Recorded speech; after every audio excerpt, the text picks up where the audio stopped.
sebentar aja lepas dari penjara hukum Taurat. Ya, penjara juga ada hukum Taurat. Penjara. Nih, ini makanya mengampuni ya. Kalau kita kan, oh ngampuni, ngampuni, harus ngampuni, ngampuni gitu ya. Kalau gitu. Nih lihat, ini kalau dari Matius ya, Matius 18 ayat 21. Kemudian datanglah Petrus dan berkata kepada Yesus, Tuhan, sampai berapa kali aku harus mengampuni saudaraku jika ia berbuat dosa kepadaku? Sampai 7 kali?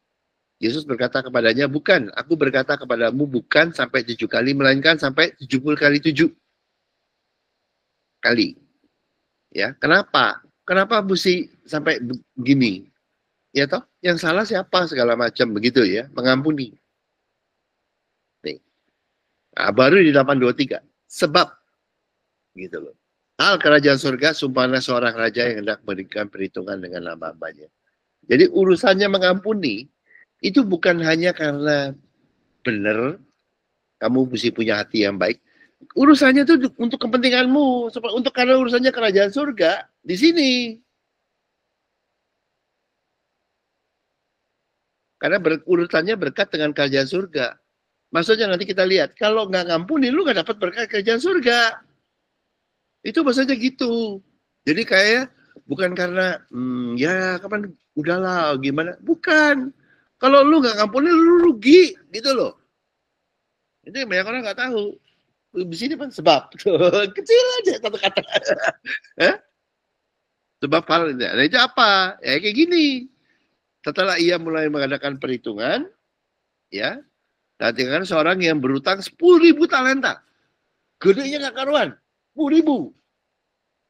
Padahal kalau yang di perumpamaan yang di Matius itu kan 5, 2, 1 loh. 5 jadi 10. Ini 10.000. Utangnya 10.000. Gede banget toh. Nah, kamu telah mendengar, balik lagi ya, mata dan ganti gigi. Nah, yang besar itu kenapa? Karena banyak sekali, kita tuh banyak salah. Banyak bikin orang lain rugi. Nggak sadar, lu ganti semua. Gede ya? Dan hukum Taurat bilang hutang harus dibayar lunas. Lu yang jadi, lu nggak sadar ya? Lu preaching teologi, lu bikin orang, oh kamu untuk diberkati kasih duit. Habis itu apa lagi? Ya, gitu-gitu. Bikin orang rugi. Mata ganti mata loh. Tahu nggak? Hah? Gue nggak pernah minta duit. Gue nggak pernah bagaimana. Bener nggak? Sama ini. Aku kasih tahu lu. Itu bikin orang rugi. Nggak sadar. Through your teaching. Through your itu. Mata ganti mata. Gigi ganti gigi. Pokoknya sadar nggak sadar ganti aja. Ya. Mesti dibayar. Nah, tetapi karena orang itu tidak mampu utangnya menetapkan utangnya, raja itu menetapkan supaya ia dijual. Tuh. Bersama anak istrinya dan segala miliknya untuk membayar utangnya. Jadi utangnya itu gede banget sehingga dia aja bisa dijual. Jadi pertama gini, miliknya nggak cukup, dia sendiri dijual nggak cukup, istrinya dijual nggak cukup, anaknya juga nggak cukup. Utang 10.000 talenta tadi nggak cukup bayar.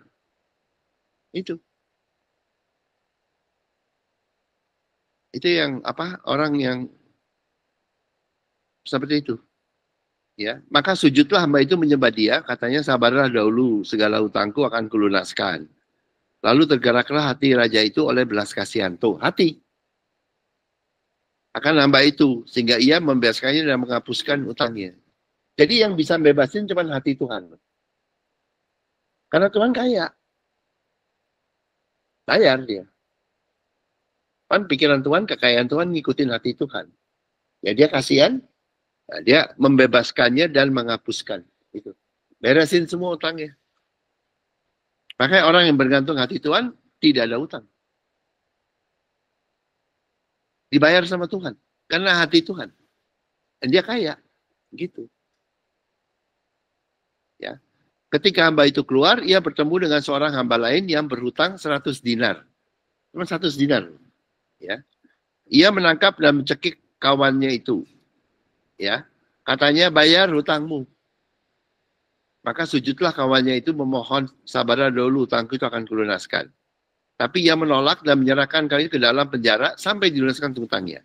Jadi orang tersebut menolak mengampuni orang lain dan memilih menagih orang lain yang berutang kepadanya. Sesuai hukum Taurat.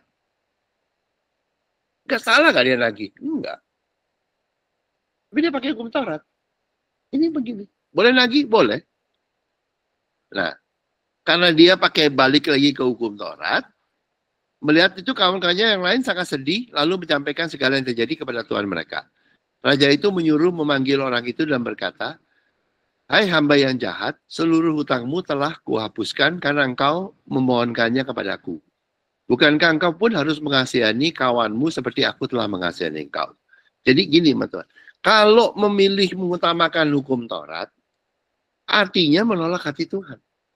Lu nggak bisa, makanya saya bilang ya, yang pakai apa tuh, yang di Roma itu ya, law of the spirit of life, ya toh, there is no itu toh, has set you free, itu toh. Jadi hukum Tuhan, ya toh.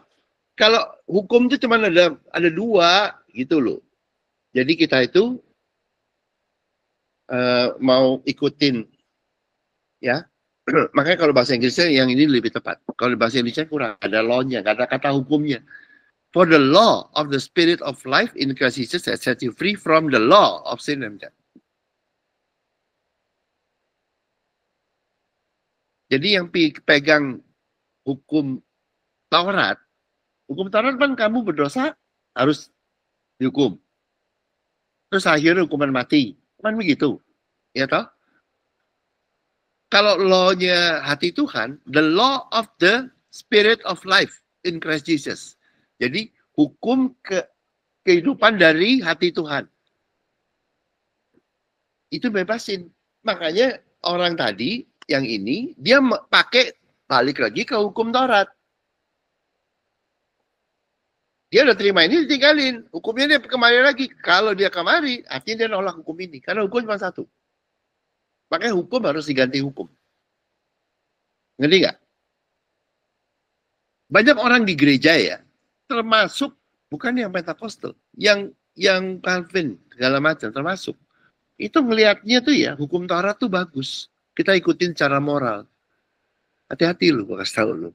Lu pegang hukum Taurat, lepas lu dari hukum kehidupan atau hukum hati Tuhan yang memberi kehidupan.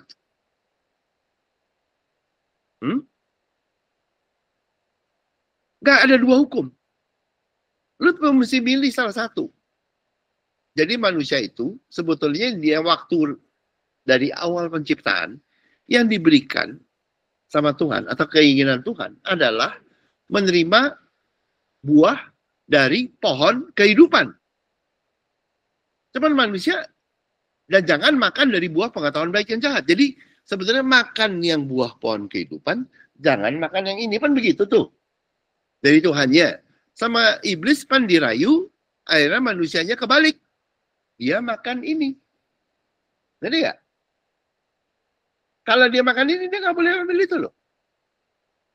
Dia mesti keluar. Dia harus keluar. Makanya saya ini ya sebetulnya yang penting di sini. Hati-hati sama hukum Taurat. Biarpun ujung-ujung gak ada salahnya. Di gereja semuanya itu ngikutin hukum Taurat. Di gereja saya bilangin, at least gue punya pengalaman dikit. Gue tanyain orang, itu hukum Kristus apa tuh gak ada yang tahu. Tanyanya ke ratusan orang ya. Di full gospel yang backgroundnya macam-macam gak ada yang tahu tuh. Gila gak lo? Perintah baru Kristus. Padahal tanpa hukum Kristus, perintah baru Kristus, you nggak bisa memenuhi hukum kasih. Karena nggak ada kemampuan. Perintah baru Kristus, hendaklah supaya kamu saling mengasihi seperti aku telah mengasihi engkau. Itu yang memampukan kita melakukan hukum kasih. Kasihlah sesamamu manusia seperti dirimu sendiri. Kalau nggak ada itu nggak bisa kamu. Iya. Itu yang buat kita bisa mengasihi Tuhan. Tuhan mengasihi dulu. Hendaklah kamu saling mengasihi seperti aku telah mengasihi engkau. Itu panggilan hukum kasih mengasihi Tuhan, all out gitu ya, mengasihi orang lain. Ya toh? Itu hanya bisa kalau terima dulu kasih Kristus. Dapat dulu hati Tuhan yang melalui Kristus. Nggak bisa kalau enggak. Itu gue kasih tahu dulu ya, gereja katanya gue cobain dulu ya, zaman dulu ya. Nggak tahu sekarang mau males lah. Itu tanyain. Nanti nggak? Nggak ada yang tahu tuh. Nggak ada yang tahu. Lu tahu nggak? How crazy is the theology of the church? Kuncinya malah nggak tahu. Hah? Ya kalau lu nggak pakai itu, nggak mungkin. Jadi kalau nggak terima dulu kasih Tuhan, kasih Kristus, ya, yang datangnya dari hati Tuhan, dikirim sebagai Mesias, you nggak bisa untuk memenuhi hukum kasih. You nggak bisa melayani. You nggak bisa memberi untuk yang benar sekarang, nggak bisa semua. Nol. Mau nggak? Ngerti nggak?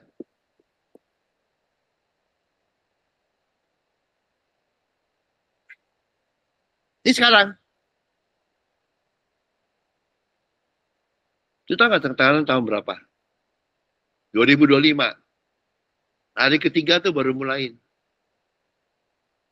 Daratan. Hari keempat, Tuhan menciptakan bintang-bintang di langit. Murid Tuhan baru datang yang banyak. Hari keempat. 1000 tahun lagi. Tahu nggak? Sekarang udah ada kayak kita, tapi itu masih dikit di dunia. You tahu nggak? Artinya apa? Itu kayak perumpamaan di kerajaan surga, perumpamaan mengenai gandum dan ilalang. Ilalangnya gede dulu. Si malaikatnya udah nggak tahan loh. Nah, mau ditebas. Tuhan bilang jangan. Biar dulu yang gandum tumbuh. Gandumnya masih 1000 tahun lagi baru gede.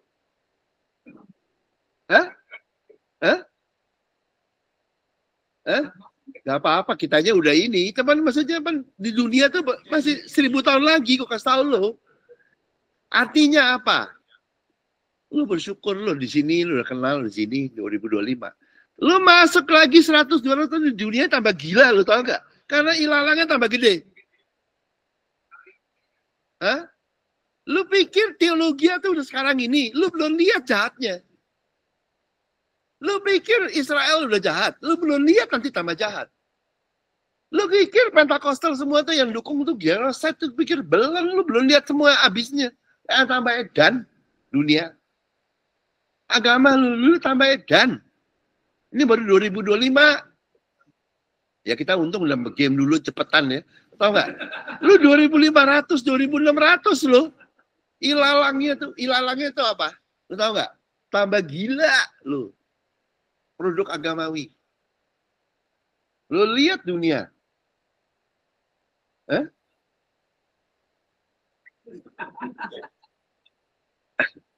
Ilalangnya sama malaikat mau diapain? Ingat lu. Apa?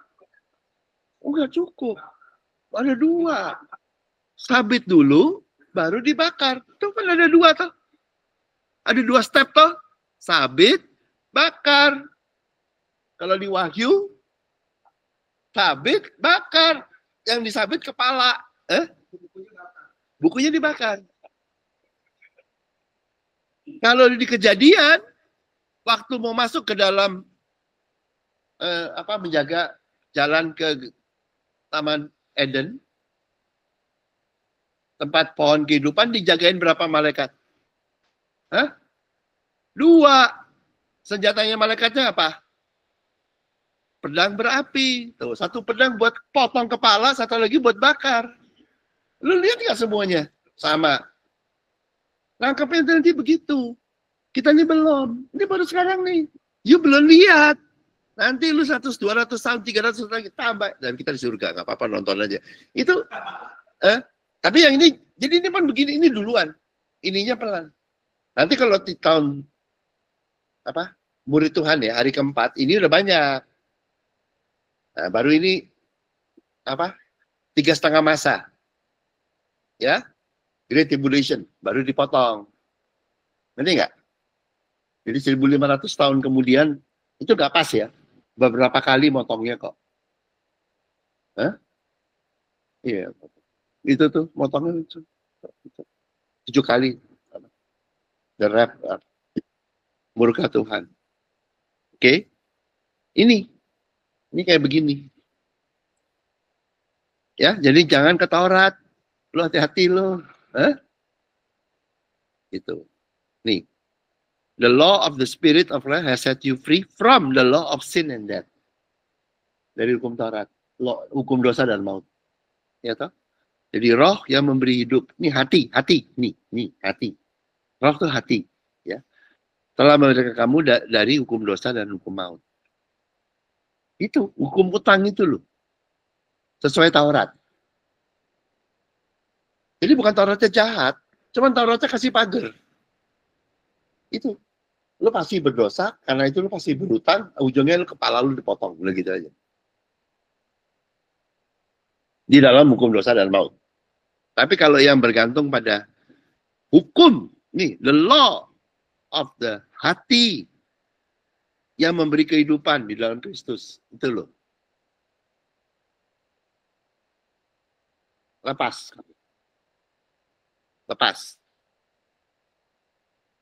Karena dia kembali ke Taurat, kembali ke hukum dosa dan maut, maka marahlah Tuhan itu menyerahkannya kepada Algojo.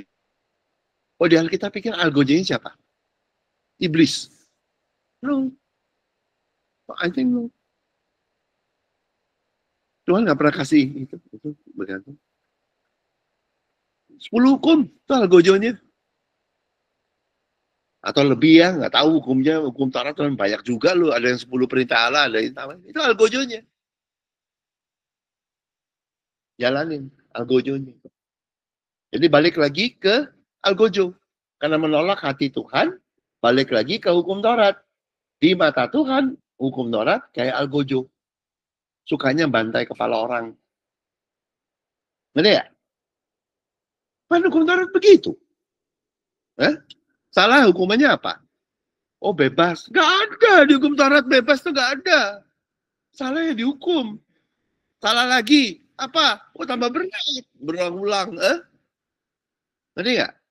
Itu Algojonya. Makanya Algojo itu pertama ngejem gitu ya. Apa enggak? Ya kerjanya begitu. Kedua tuh Algojo itu kayak menyiksa. Lu akan berasa salah lu kalau dihukum Taurat. Kecuali you dengerin preaching ini, Roma itu segala, bahwa you bergantung sama hati Tuhan. Kalau enggak, you akan diuber-uber dosa lu. Lu akan diuber-uber. Hati lu, hati nuranimu akan bilang kamu kurang, kamu bersalah. Wah, kurang. Lu hutang lu. Apa? Iya, kecuali you udah ke hati Tuhan.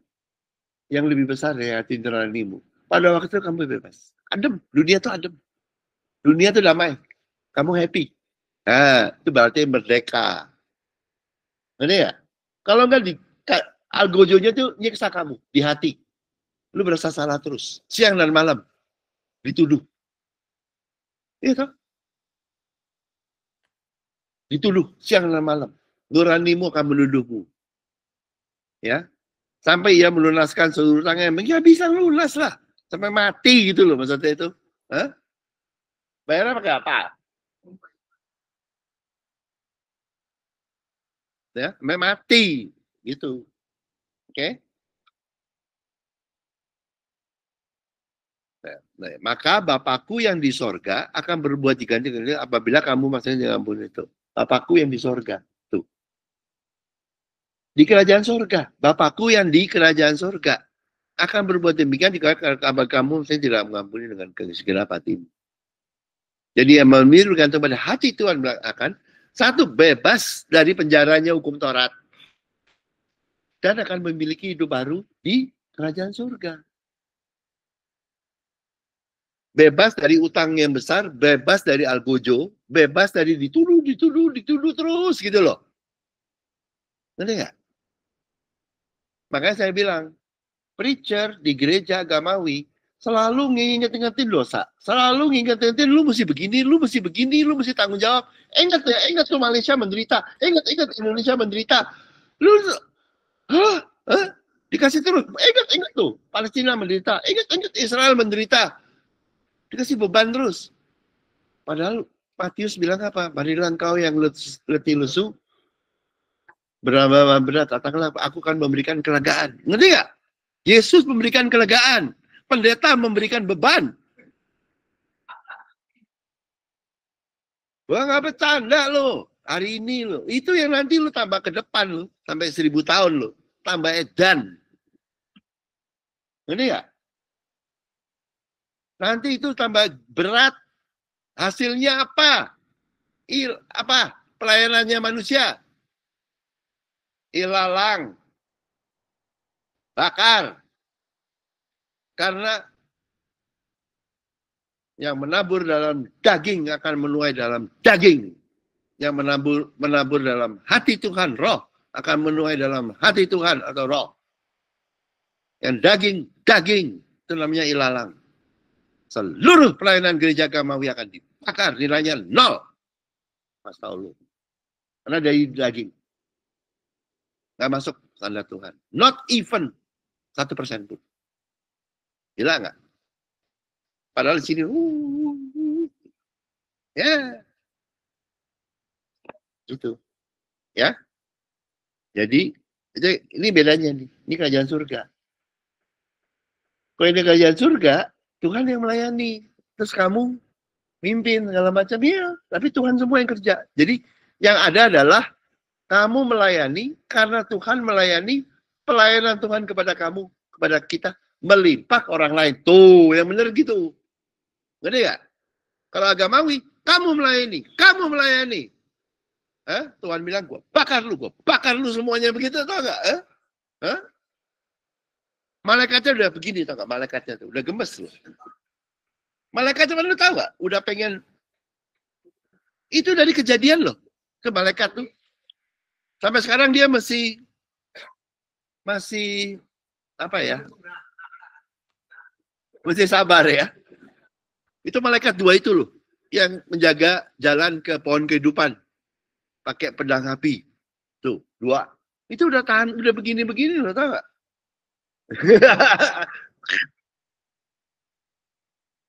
Abis itu bakar. Tahu gak? Sabar ya malaikatnya ya, lurut sih. Kuasa Tuhan disampaikan tuh oleh malaikat, kok kasih tahu lo. Hati Tuhan, bukan Tuhan yang datang, enggak. Bapak di surga tetap. Hati Tuhan datang, ya hati Tuhan itu dibawa, kehendak Tuhan datang. Hati Tuhan tuh dibawa oleh Kristus semuanya, kemudian disampaikan melalui Trinitas ketiga. Kehendak Tuhan, pikiran Tuhan, hikmat Tuhan dibawa melalui Kristus. Itu yang kehendak. My food, makananku adalah untuk untuk menjalankan kehendak Tuhan. Trinitas kedua tuh menjalankan kehendak Tuhan. Ketiga membawa hati Tuhan. Tuhannya masih di sana, di surga, Bapak. Tapi kuasa Tuhan menyertai. Nah, menyertainya pakai apa? Pakai malaikat. Ngerti ya? Pakai malaikat. Ngerti nggak? Waktu Musa mau masuk tanah perjanjian, Tuhan bilang, udahlah, kayak begini, udahlah, nanti saya kirimin malaikat untuk mimpin kamu. Ya memang begitu, kuasa Tuhan menyertai loh. Bukan Tuhannya loh, itunya. Malaikat tuh. Gitu. Ini sama. Ya, supaya ngerti ya. Jadi semua orang telah berhutang sesuai hukum Taurat. Dan berada di dalam penjara hukum Taurat. Penjara, utang. Penjara. Nggak bisa bayar. Ada 2 pilihan. Tetap berada di bawah hukum Taurat, yaitu tetap berhutang dan di penjara. Gede banget utangnya. Dan disebutin ya. Ini hukum Taurat ya. Lo hati-hati. Karena di gereja, dia banyak gereja. Semuanya gereja, banyak gereja. Ngajarin hukum Taurat moral baik gitu. Kristus adalah akhir. It's the end of the law. Lu udah pindah ke hukum kehidupan dari hati Tuhan. Udah akhir. Ngerti nggak? Gereja, pendeta, banyak gak bisa melihat bahwa di dalam pohon kehidupan diberikan juga nilai-nilai yang benar. Jangan membunuh, jangan segala macam. Pendeta, teologi, pikirannya hanya tahunya dari hukum Taurat. Lu pikir yang bikin jangan membunuh cuma hukum Taurat ya? Hah? Ngerti ya? You understand? Makanya tuh banyak di gereja tuh tergila-gila sama hukum Taurat. Karena dia kan bagus. Kayak Israel. Kan bagus toh hukum Taurat. Jangan membunuh, jangan mencuri, jangan saksi, dusta. Bagus toh?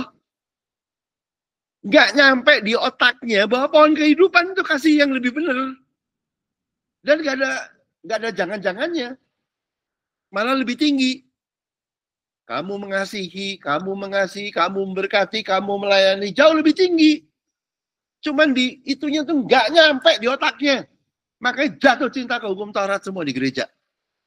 Paham nggak? Karena ininya nggak nyampe. Bodoh. Jemaatnya bodoh. Hah? Nangkap nggak? Kenapa gereja tergila-gila jatuh cinta sama hukum Taurat? Gak berani loh. Banyak gereja gue bilang, itu ngeliatnya hukum Taurat tuh mesti baik. Kita mesti paling sedikit pan diberikan ya. Kita ikutin secara moral. Lu cari perkara, ya gue bilangin, ya dia nggak ngerti. Pertama, kenapa? Sebetulnya siapa yang bilang gak ini? Cuman dia nggak ngerti, buta, bodoh, buta, nggak ngerti hukum Kristus. Penggantinya lebih bagus dari hukum Taurat. Buta, bodoh, nggak ngerti hukum kehidupan dari hati Tuhan. Nggak ngerti. At least gue punya sampel. Gue tanyain nggak ada yang jawab ya. Set, gue kasih tahu lu. Tapi kalau you udah ngerti, makanya kalau di grace doctrine itu kadang-kadang ngawur. Oh udah hukum Taurat jelek, lu ke grace. No, you can't. You gak bisa kekasih karunia. You hukum Taurat lu tinggalin. Kalau lu hukum harus diganti dengan hukum. Kalau enggak jadi lawless. Tahu nggak? Tanpa hukum. Hukumnya dicabut. Gak ada hukum. Anarki. No. Di Bible, no. N-O. No. Diganti. Hukum Taurat diganti dengan hukum kehidupan yang berasal dari hati Tuhan. Hukum diganti hukum yang lebih tinggi.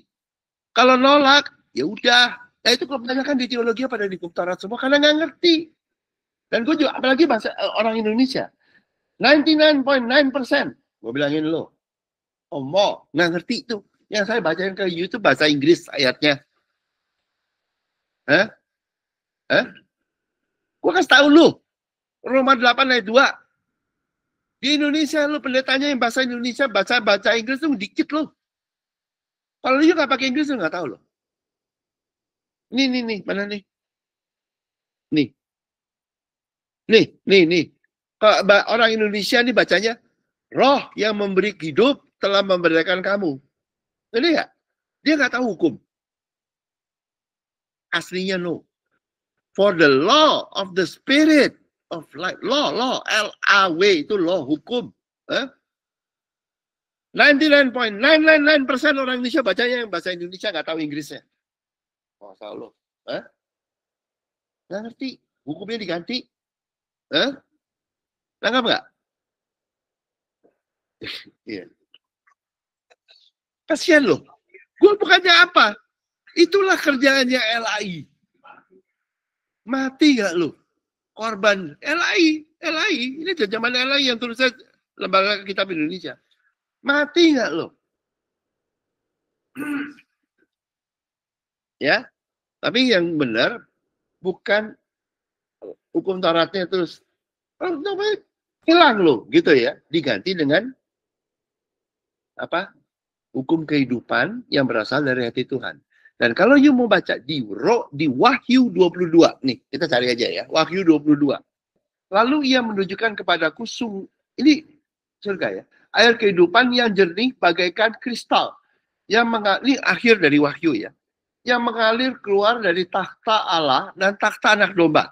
Keluar air kehidupan, oke?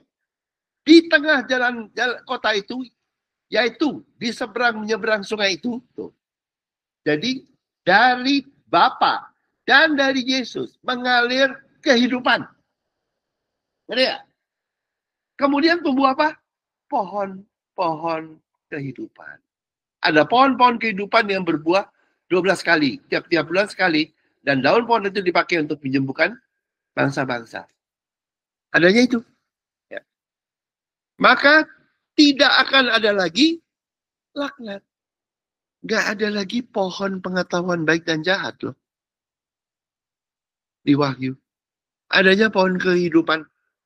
Atau Tuhan menjadi sumber kehidupan. Bersama Kristus. Lihat ya? Tuh. Jelas nggak? Pohon pengetahuan baik dan jahat yang sumbernya hukum Taurat dihilangkan. Diganti dengan kehidupan yang berasal dari Tuhan. Mengalir dari Bapa dan Anak. Ya, nih. Maka tidak akan ada lagi laknat. Takhta Allah dan takhta anak domba yang akan ada di dalamnya. Akan ada di dalamnya dan hamba-hambanya akan beribadah kepadanya. Tahtanya Tuhan apa? Hati Tuhan toh, saya udah bilangin, mersisit. Ya, ya, ditinggikan. Dan hamba-hambanya, mereka akan melihat wajahnya. Face to face. Ya, Bapa dan anak loh. Ya, bisa melihat karena kamu sudah mati. Nggak ada lagi. Kok bisa melihat? Bapak. Oh boleh. Karena sudah mati dalam diri sendiri. Ya toh? Yang hidup dalam diri sendiri nggak bisa lihat gitu. Akan melihat wajahnya dan namanya akan tertulis di dahi mereka. Nih. Nih. Nih. Isinya apa? Hah? Hukum Taurat. Enggak. Jidatnya tuh loh, isinya apa? Hah?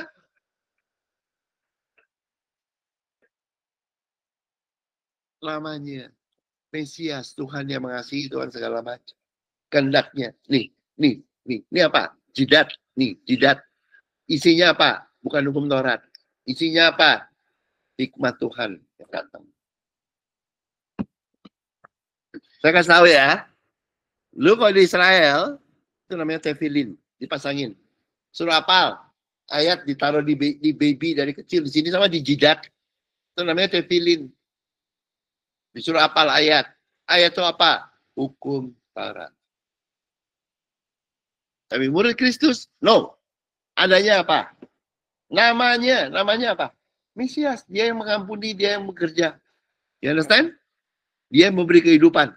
Tuh. Ininya diganti. Jidat tuh misalnya pikiran. Itu enggak? Di dahi. Dahi itu maksudnya pikiran. Jadi itu maksudnya di situ. Ya. Pikiranmu bukan lagi mengikuti hukum Taurat. Pikiranmu mengikuti hukum yang jauh lebih tinggi dari hukum Taurat. Yaitu hati Tuhan yang memberi kehidupan. Sehingga kamu bukan saja menggenapi hukum Taurat. Tapi kamu jauh di atas hukum Taurat. Karena hukum Taurat cuma jangan gitu. Hah? Hah? Kalau lain loh, lu jangan gitu sama kamu bisa memberkati orang, kamu bisa bikin orang lain kaya, kamu bisa bikin orang lain happy. Ya jauh toh. Bukannya jangan mencuri, jangan begini. Ini kalau yang hukum kehidupan tuh kamu bisa bikin orang lain diberkati, kamu bisa ngerti nggak? Hukum Taurat tuh apa? Jangan semua gitu toh. Dan itu didewain sama agama. You understand? Diganti dengan yang lebih tinggi di kepalanya nih tuh. Tuh lihat nggak di Wahyu tuh ditulis. Cuman kayak harfiah. Ya. Tidak memberi hukum Taurat. Jadi buah pengetahuan baik dan jahat itu ya ada di taman Tuhan, ya. Tapi itu kayak salah satu dari pohon. Karena pengetahuan baik dan jahat itu ya nggak apa-apa toh. Iya toh. Dan dibilangin sama Tuhan, jangan dimakan.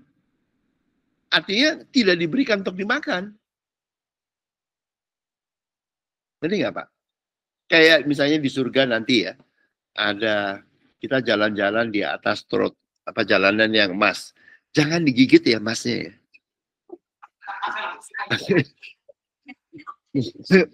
Dijalanin aja.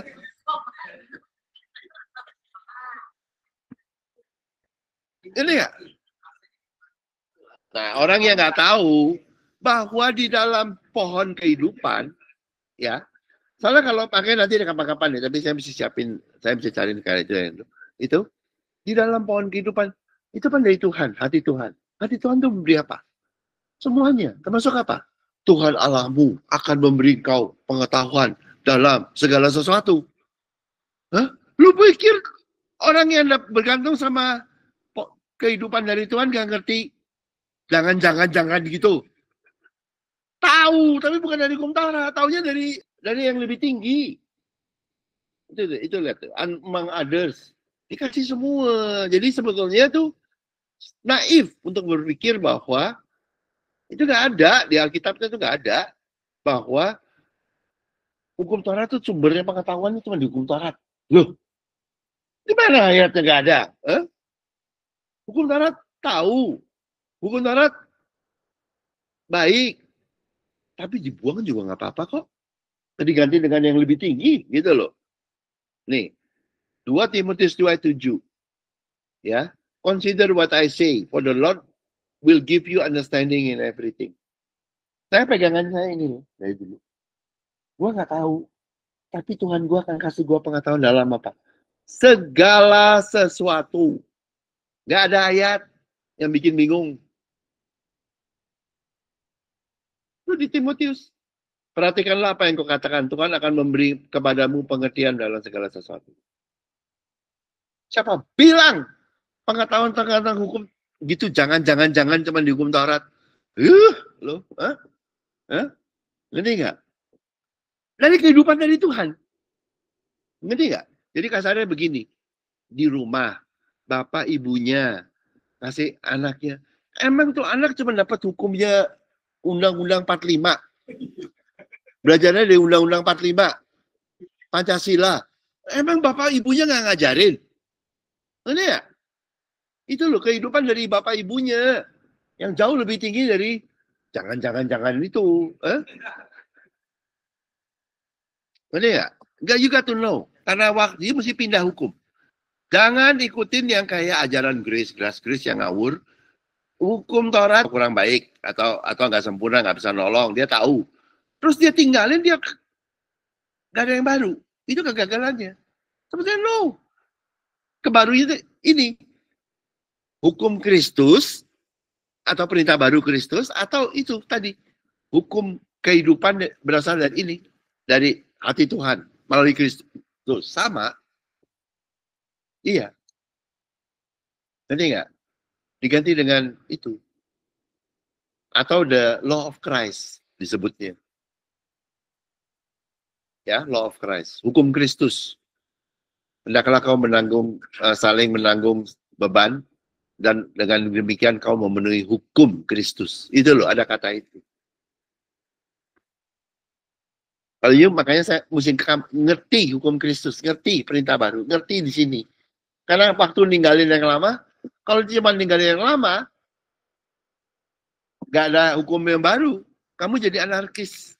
Jadi orang yang tidak berhukum, tidak ngerti hukum. Mana ya? Jangan. You pindah ke hukum yang baru. Hukum yang baru itu jauh lebih hebat. Nggak ada kata jangan-jangan.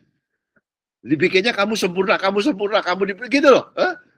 Kamu dibikin kaya, kamu bisa bikin ini, kamu bisa gitu loh, lain. Mencuri apa boro-boro mencuri. Lu bisa memberkati dengan luar biasa kok. Gitu loh. Lain. Jangan membunuh. Apaan lu jangan membunuh? Lu bisa memberikan kehidupan ke orang lain, gitu loh. Nangkap nggak? Itu di pohon kehidupan, itu di ini nih. Roh yang memberi hidup ini loh. The law of the spirit of life in Christ Jesus. You have to know di sini. Itu kalau di Yohanes itu adalah di Yohanes 13 ayat 34 dan Yohanes 15 ayat 12. Hukum Kristus. Di dalam dua ayat itu, di tengahnya Yohanes 14 ayat 1. Jangan takut, percayalah kepada Allah dan percayalah kepadaku. Kalau lu baru tahu ini, hukum Kristus atau aku telah mengasihi engkau, baru lu bisa jangan takut. Dikunci di dua itu. Jadi kenapa orang bilang bisa orang tidak takut? Termasuk dalam dosa, termasuk kematian, nggak usah takut. Karena ada kasih Tuhan melalui Kristus. Ada ya? Oke? Tuh, di surga. Jadi makanya di sini. Karena kalau masih di Taurat, makanya gereja itu ya selamat ya. Tapi di buminya menderita karena nggak di kerajaan surga. Karena masih di Taurat. Masih gelim gitu-gitu. Nggak bisa loh. Di dalam kerajaan surga, hukum Taurat tidak ada. Itu tadi yang di Wahyu 22 itu loh, lihat nggak? Nggak ada laknat. Itu tahu laknat artinya apa? No condemnation, nggak ada. Hukum Taurat kan kerjanya penghukuman. Nggak ada. Di kerajaan surga, di bumi maupun di surga, tidak ada hukum Taurat. Makanya disebut tidak ada laknat. Hah? Loh, hukum Taurat ada laknatnya, ada kutukannya, hukum Taurat. Ngerti nggak? Kalau you ngerti hukum Taurat ada kutukannya. Penalty for disobedience, penghukuman bagi yang nggak taat, gitu loh. Ada laknat. Di kerajaan surga tidak ada hukum Taurat. Ngerti nggak? Adanya Kristus. Adanya kehidupan dari hati Tuhan. Adanya pengetahuan dan seterusnya dari Tuhan. Ngerti nggak? Ngerti nggak? Di ruang Maha Kudus nggak ada hukum Taurat. Adanya mercy seat. Tuhan mengampuni. Dan semua pemberontakan manusia menurut hukum Taurat dimasukin di box, nggak kelihatan, didudukin Tuhan. Loh, di tabut perjanjian kan dimasukin di box itu, ditutup, nggak kelihatan. Tiga simbol pemberontakan manusia secara hukum itu. Itu apa? Mana, ya, buli-buli mana, tongkat Harun yang berbunga, dan dua loh batu. Dipendem, ditutup, di box, tutup, dikunci. Boxnya nggak ada pintu. Bener, boxnya gitu lu tau gak? Boxnya lu kira ada pintu kayak pintu itu kayak kabel. Gak. Dep gitu loh didudukin sama mercy seat. You understand? Lu lihat, Bible tuh kayak gitu. Lu lihat apa perjanjian. Ya, jadi ngerti ya. Kita berada di hukum yang baru. Tapi kayak di rumah. Hukum Taurat tuh kayak hukum perundangan di Indonesia gitu loh. Di lu adanya lebih tinggi di rumah. Oke? Jadi semua orang telah berutang sebelumnya nih. Makanya datang ya. Dan berada di dalam penjara hukum Taurat. Tetap di situ dan terus di penjara dan berutang. Atau bebas. Menerima hukum baru. Yaitu apa? Hukum kehidupan dari hati Tuhan. Kenapa? Hati Tuhan memberi kehidupan dari awal. Ya toh? Kenapa hukum? Nah, memang hati Tuhan pernah berubah. Nggak pernah toh? Ya itu jadi hukum toh. Tuhan kan tetap sama. Hatinya tetap sama. Ya. Nah, tidak bisa berada di bawah dua hukum yang berbeda. Itu nggak bisa. Kalau hukum Taurat yang kamu pegang, berarti kamu menolak Tuhan. Hukum Taurat menghukummu. Karena pasal 1 hukum Taurat 10 perintah Allah adalah jangan ada padamu ilah lain di hadapanku. Jadi semua orang teologi yang meninggikan hukum Taurat, semuanya sedang melanggar hukum Taurat. Iya, kepalanya bisa dipotong. Idolatry. Mesti pilih, oke? Makanya pembukaannya hukum Taurat kan gini. Atau pemerintah 10 perintah Allah kan begitu. Akulah Tuhan yang telah membawa kau keluar dari perbudakan di tanah Mesir. Kan gitu. Baru pasal pertama, jangan ada padamu ilah lain di hadapanku. Seluruh teologi bilang, saya pegang hukum Taurat. Mati gak lu? Hah? Gila, lu langsung melanggar yang pertama. Hah? Habis itu kedua apa? Jangan membuat patung bagimu seperti yang ada di atas di atas bumi, di bumi dan di bawah bumi. Ya ilah. Dia bikin lagi patung dia sendiri teologinya. Hah? Ketiga apa? Jangan menyebut Tuhan Allahmu dengan sia-sia. Terus gimana? Sebut juga untuk cari duit. Kalau kan dapat duit dari mana lu? Lu minta duit caranya gimana? Untuk pelayanan, perpuluhan. Gitu tuh lo. Nyebutin perintah Tuhan dipakein semua buat cari duit. Nah, itu utangnya gede lo sebetulnya. Gue kasih tau lo aja lo. Utangnya gede banget lo kalau lo tahu.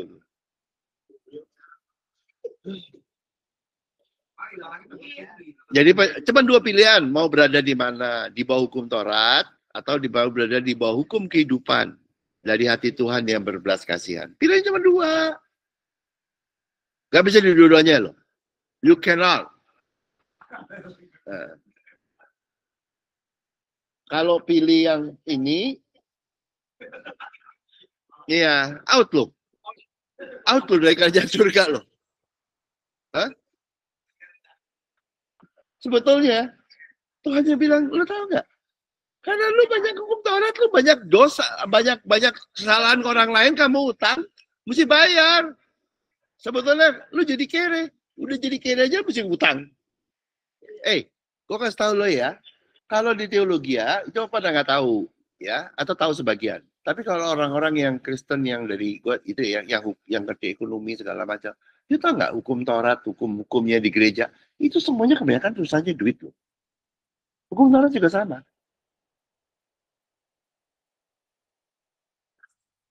Lu nggak tahu loh. Kalau ya gue kan ngerti ekonomi juga ya, makanya gue tadi ketawa aja dari instansi. Gue bilang, itu 20% tuh. Si Yusuf. Kan, kalau lu nggak ngerti. Kalau yang ngerti, kaget lu. Di Bible ada kata 20%. Hah?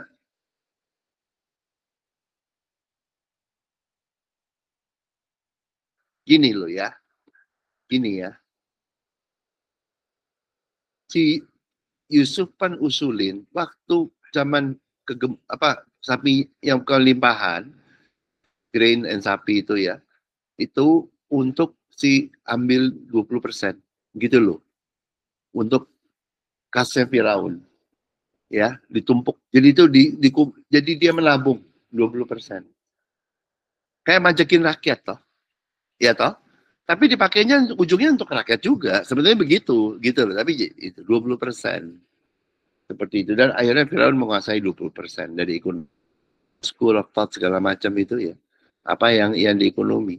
Itu pemerintah itu wajarnya berapa persen sih dari ekonomi satu negara? Hah? Jadi GDP. Ya, berapa? Gitu loh. Kalau Austrian segala macam yang anti big government, itu ngomongnya sekitar segitu. 15-20. Bible-nya udah tulis. Kalau negara yang gila mau bangkrut, ini kayak Inggris itu sama Perancis, dia masa pemerintahnya menghabisin 50% dari ekonomi? 50. Itu mengarah bangkrut. Ini sini 20. Ada deh. Itu another itu sekuler. Tapi bukan sekuler, apa? The ekonomi menurut Bible. Itu diajarin di sekolah itu kan kebanyakan Keynesian atau namanya Austrian School of Economy. Ada dua, ya. Dia ada lagi School of Thought yang non neoclassical, nggak tahu. Yang gue ngomong ini adalah Bible. Pasti nggak tahu. Ada lagi ekonomi menurut Antiquity, menurut Babylon. Nggak ngerti lah mereka. Pasti nggak ngerti, gue kasih tahu lu kenapa. Gak diajarin sekolahnya sesat semua di dunia. Jadi dunia tuh dari ekonomi segini, diajarin cuma segini. Ekonomi menurut Marxis sosialis gak diajarin. Atau dikit sekali. Ekonomi menurut diajarin menurut cara China gak diajarin. Menurut Babylon gak diajarin. Menurut Bible gak diajarin. Tapi berasa pinter. Nah, itulah orang. Gue kasih tahu lo, pendidikannya ngawur. Udahlah, tapi anyway, pasti tidak ada diajarin yang ini semua. Menyedihkan dunia tuh. Makanya keluarnya kayak begini. Ya. Jadi yang mau itu akan mudah mengampuni. Belas kasihan. Ya, kalau yang kehidupan dari belas kasihan Tuhan, pertama akan bebas dari utang. Dari hukum Taurat. Hukum kutukan. Jadi berkat dan kutuk. Ya, di ulangan di itu tuh Imamat 28, ya. Itu ada berkat dan kutuk. Berkatnya segini, kutuknya segini. Gue serius, ayatnya segini, berkatnya. Kutukannya segini. Hah? Gak seimbang. Berkatnya segini, kutukannya banyak ya. Gitu loh. Nah, bacain aja. Kalau bahasa Inggrisnya tuh penalty reward for obedience and penalty for disobedience gitu. Utang. Ada kutukan di. Jadi kalau lu ambil hukum Taurat karena sok teologis, kok kasih tahu lu, welcome to the poor club. Lu jadi miskin, jangan bingung. Ya. Dan dibebaskan akan dari penjara. Algojo, 10 hukum. Karena kamu tidak akan bisa. Jangan membunuh, jangan berzina. Nggak bisa. Lirik mata cewek aja udah berzina. Nggak bisa. Ada ya? Hanya melalui hukum kehidupan dari ini, malah kamu memenuhi. Gitu loh. Lain toh? Ada ya? Jadi, itu algojonya bukannya 10 hukum, ada lagi kali. Gitu loh. Dan akan masuk ke dalam kerajaan surga. Kalau di hukum Taurat nggak bisa. Jadi di sini kamu akan diberkati dan memiliki hidup yang baru. Very easy. Kalau nggak bisa loh. Tangkap Pak? Makanya banyakkan di gereja, hampir semua tidak di kerajaan surga. Selamat enggak? Selamat. Masuk kerajaan surga enggak? Akhirnya masuk. Setelah mati, Rek. Setelah mati, baru masuk kerajaan surga di surga. Jadi dianggapnya itu heroik. Menderita di bumi, baru nanti ke sana.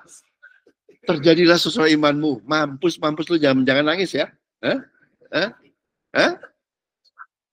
Kan banyak yang begitu loh, kepercayaannya.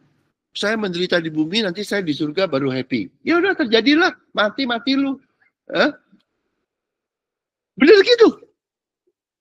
Bener gitu. Ya tapi bukan dari Tuhan. Nggak dari Tuhan. Siapa bilang dari Tuhan? Daud, Abraham, Salomo, siapa? Ayo, yang mana disebutin? Yusuf, mana? Enggak, Ishak, enggak. Tapi banyak orang mau ke situ tuh. Apa? Ya udahlah, terjadilah. Gue sih terserah kalau orang mau miskin, mau mati, mau bangkrut, terserah. It's not my life. Gue gak nyetop. Kerjaan surga kayak gitu loh. Lu pikir di kerjaan surga bangkrut? Di kerjaan surga orang pengemis. Enggak, bukan gitu. Ini salah doktrin semua sih. Jadi kena semua. Ya sudah. Makanya dipindahin. Gitu loh. Dan yang paling sedih, kan disebutin loh. Nih, hukum Taurat. Remember this. Kalau mau hukum Taurat, tahu konsekuensinya. Apa? Harta milikmu gak cukup. Lu sendiri gak cukup. Istri lu punya, istri lu juga gak cukup. Anak, kena lu, keturunan lu. Hutang lu, nurun ke anak lu. Jadi kalau yang mau hukum Taurat, saya kasih tahu, yuk kamu bareng-bareng menderita. Tapi sedihnya, bukan hanya kamu, istri lu kena juga. Habis itu anak lu kena juga. Hahaha. Tuh, keturunan lu kena. Itu diajarin di gereja tuh, di teologi. Aduh. Gila tuh, ilalangnya akan naik ke atas. Welcome to the poor man club. Tapi di sini no. Ya, kalau yang surga. Sedih nggak lo? Gaya lagi, hukum Taurat bagus. Kita secara moral. Bagus ya, iya. Biar lu melarat lu. Sama istri lu melarat lu. Itu hukum Taurat. Anak lu sekalian lu. Hah? Lah ya gimana? Emang gue siapa? Hah? Ya sudah. Nah, you understand? Itu algojo segala macam. Terus algojonya bukan hanya menderita di luar loh. Jadi bukan hanya harta kena, badan kena, istri kena, turunan kena, terus bukan hanya gini. Hati lu juga dihantam hukum Taurat lu. Algojonya menuduh kamu siang dan malam. So, everybody mau hukum Taurat, go. Bukan pokoknya jalannya gede, gue nggak peduli. Tapi gue bilang, no, don't go there. Ya, lu sih. Ngerti ya? Wes, tapi piye? Wes, mudah-mudahan di sini nggak ada yang ikut. Tapi I have no authority to stop people. Karena badanmu, hartamu, badanmu, badan istri lu, sampai anak lu. Habis itu hati lu kena. Pikiran lu semua tuduh tiap hari lu. That is the hukum Taurat. Dan itu namanya agamawi. Nah, lu kalau di pohon kehidupan itu di Wahyu ya. Nih, di Wahyu ya. Wahyu 22. Berkatnya di pohon kehidupan. Itu kayak apa sih? Jadi, kan jernih ya. Air kehidupan. Ada sungai ya. Jalan di kota. Di seberang kiri itu ada pohon-pohon kehidupan yang berbuah 12 kali tiap-tiap bulan sekali. Jadi, kalau berkatnya di pohon kehidupan, kamu berkatnya itu bukan satu. Ganti-ganti. Bermacam-macam. Terus sepanjang tahun. Ngerti ya? Jadi bukannya ini toh atau ini toh. Ngerti ya? Lu tahu nggak? Kalau di karismatik, itu banyak orang yang agamawi, itu paranoid. Dibilangin, kamu mesti jalan yang benar ya. Kalau nggak, milih jalan. Itu nggak ngerti. Milih jalan tuh milih jalan kehidupan atau milih ke Taurat. Milih jalan di Taurat atau milih jalan berarti Tuhan yang nggak ngerti. Jadi orang-orang yang masih di Taurat atau agamawi itu kelihatan takut hidupnya. Milih minta tanda. Minta tanda. Mau jalan apa? Minta tanda. Mau pindah karir? Minta tanda. Padahal udah dibilangin. Hanya satu tanda diberikan. Yaitu tanda kasih Tuhan. Toh Ninive. Ya, Tuhan mengasihi yang jahat. Masuk Ninive. Tanda Yunus. Ya, yaitu Tuhan mengasihi Ninive. Yang jahat. Yang jahatnya mesti dikasihi. Itu satu tanda. Minta tanda. Nggak ada. Di kita nggak ada. Nggak, tandanya udah Tuhan mengasihi. Habis itu gimana? Yang jahatnya dikasihi. Kita jahat dikasihi. Kita setengah baik dikasihi. Jadi baik apalagi. Gitu. Nggak ada yang jahatnya dikasihi. Gitu. Nah, ada pohon kehidupan yang berbuah 12 kali. Jadi berkatnya itu gonta-ganti. Bukan bluk gitu loh. Pohon-pohon. Pohon lo nggak? Gitu. Hah? Lo tahu? Lu bukan makan pohon. Lu makan buah. Itu Jadi lu pohonnya lu kayak gitu. Pohon, buah. Tiap hari buah. Tiap gonta-ganti gitu loh. Ngerti nggak? Berkata kayak gitu kecil-kecil tapi lu tahun ini pikir makan pohonnya. Enggak. Mau gede sekaligus tuh. Gitu loh. Terus daun pohon itu berpakai menyembuhkan bangsa-bangsa. Kamu berkati macam-macam gitu loh bisa. Kesembuhan. Gitu. Ngerti nggak? Jadi berkata tuh kayak gitu. Kayak gak ada habisnya. Kayak terus gitu loh. Kecil-kecil datang terus. Nanti lama-lama tambah kamunya jadi gede. Ya. Ngerti nggak? Itu pohon kehidupan tuh berkata kayak gitu. Berkata kayak gitu. Oke? Okay? Nggak ada kutuk. Nggak ada laknat. Jadi adanya terima terus. Nggak ada utang. Loh gimana? Hukumnya diganti. Di dalam pohon kehidupan nggak ada hukum utang. Yang ada hukum Taurat yang kasih utang. Bener ya? Nangkap nggak lo? Hukumnya nggak ada. Lu salah, diampuni. Itu hukum kehidupan dari Tuhan. Bukan lu salah, lu jadi utang. Itu di hukum Taurat. Jadi nggak ada utang. Orangnya terima toh. Heran nggak? Ini maksudnya untuk gini, jangan kena algojo, jangan kena istri lu, jangan kena lu, jangan kena anak lu, jangan kena harta lu, jangan kena algojo tuh lo. Kamu kesini, dari sini dapat semua gitu.